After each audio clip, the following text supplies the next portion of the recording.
Okey, macam biasa. Odi berada di bazar Kok Lana. Macam biasa, Odi jual akok. Okey, yang mana nampak video ni? Kalau korang nak kata nak beli 5 ya, Odi nak bagi lebih 2 biji hari ni. Setiap orang yang mana singgah di bazar Odi di bazar Kok Lana. Cuma kata-kata clue dia mudah ya. Singgah nak akak 5 ya, Odi akan bagi 2 biji lebih untuk petani. Yang mana dapat video ni ya. Itu saja clue saja. So, peneman Odi macam biasalah. Ini kata peneman dia. Okay. Di sini tempat Odi berniaga mencari rezeki. So, orang kata berniaga itu adalah satu amalan kita. Rajin usaha, tawakal, insya-Allah kita akan mendapat berkat untuk mencari rezeki.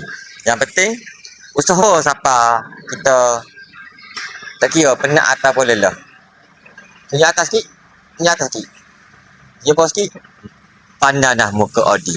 Ingat Odi Perfume. Assalamualaikum.